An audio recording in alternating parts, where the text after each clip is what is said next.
CST de NTN24 queremos debatir, profundizar y entender mejor el contexto de la noticia y en nuestro repaso a la situación de este nuevo brote de gripe aviar, pues tenemos con nosotros de nuevo al profesor García Sastre del Mount Sinai de aquí en Nueva York. Profesor García Sastre, muchísimas gracias por estar con nosotros.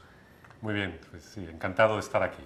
Vamos a repasar, estuvimos hablando hace un par de semanas sobre lo que era un brote nuevo, ahora ha seguido desarrollándose. ¿Cuál es la situación ahora mismo? ¿En qué estamos? ¿En cifra de víctimas, lo que sabemos, no sabemos de esta cepa? Sí, pues ahora mismo estamos casi más de 80 casos que han sido comprobados de infección, con muertes que están cercanas a los 20 casos.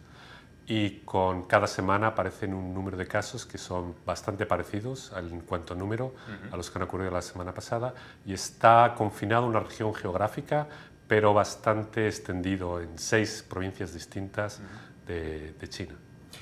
Sin embargo, todos estos casos parece que no provienen de infecciones de humano a humano. Correcto. La evidencia que tenemos hasta ahora es que la mayor parte de los casos, con a lo mejor algunas excepciones donde puede haber habido transmisión dentro de un círculo familiar de padre a hijo o de esposo a esposa, sí, que están sobre todo vienen de otra fuente. No está completamente seguro qué fuente ha venido, pero lo más normal es que haya sido aves domésticas, y se ha encontrado ya en mercados de aves domésticas o en algunas granjas, se ha encontrado evidencia de que este mismo virus se encuentra también infectando estas aves.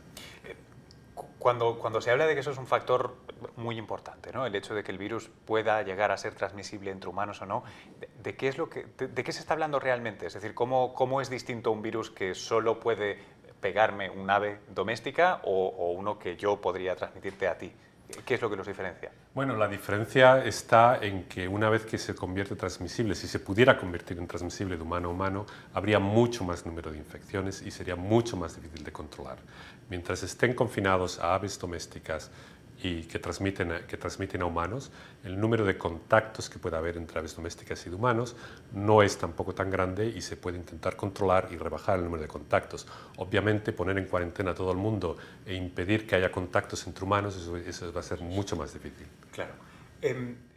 Quería preguntarle, había unas declaraciones del doctor Carl Chu, del director del Viral Diagnostics Laboratory en UCSF, diciendo que este virus tenía el potencial de ser grave o causar una pandemia similar a la de H1N1. Y mi pregunta es eso por algo particular del virus o estamos hablando de que los virus de gripe aviar que consiguen cruzar la frontera interespecífica tienen ese potencial? Exactamente, ¿qué es lo que lo haría ser potencialmente pandémico? Sí, todavía no existe evidencia de transmisión de humanos a humanos y puede que no sea capaz de evolucionar para transmitir de humanos a humanos. La situación es preocupante, pero no alarmante. Ahora mismo el número de casos que han sido detectados en el último mes en China de estos H7 en humanos es mayor que el número de casos que hay en el último año en China de H5, lo cual quiere decir que hay más casos de infecciones de humanos. Eso es preocupante, pero como decía, todavía no es alarmante. No ha habido en las últimas semanas un aumento exponencial del número de casos humanos, que es lo que uno esperaría si el virus fuera transmisible de humanos a humanos. Cuanto antes sepamos dónde está el virus y cómo podemos contenerlo para que haya menos contactos entre el sitio donde está, en aves domésticas y humanos, mejor, y si podemos eliminarlo de las aves domésticas, mejor. Pero todavía es demasiado temprano como para poder decir si alguna de las medidas que se han empezado a implementar son efectivas, como por ejemplo el cierre de los mercados de aves domésticas en distintas ciudades de China, o el tener mucho más control sobre aves infectadas, que es lo que se está haciendo ahora. Quería preguntarte otra cosa que tiene que ver con la gravedad de los síntomas. ¿Qué proporción o qué podría estar pasando entre los casos que sean ya no solo mortales, sino graves sintomáticamente o tan leves que no se tengan en cuenta y sea difícil monitorearlo y tal vez esté más extendido de lo que se piensa? ¿Cómo juega ese factor en el...? Sí, es difícil de decir porque la vigilancia está sobre todo enfocada en casos de enfermedad severa de gente que va al hospital con síntomas con síntomas respiratorios y que se siente tan mal como para ir al hospital, y es en estos casos donde se ha habido detección.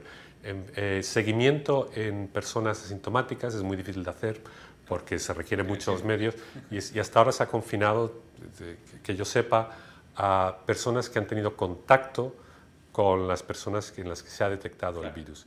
Y en ese caso no ha habido ninguna evidencia de que haya habido transmisión.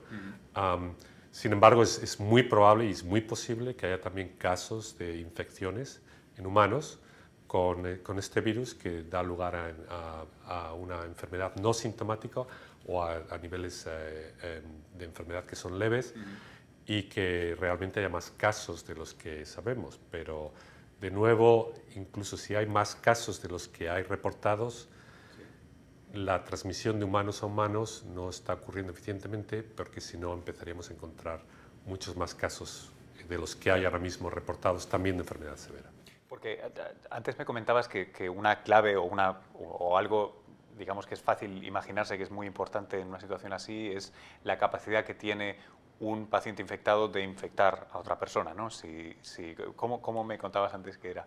Sí, el que realmente un virus se convierta en un virus humano, un virus de la gripe o cualquier otro virus, tiene que ver con lo que se llama el factor de reproducción, o factor R, que es cuántas personas una persona infectada es capaz de infectar de promedio.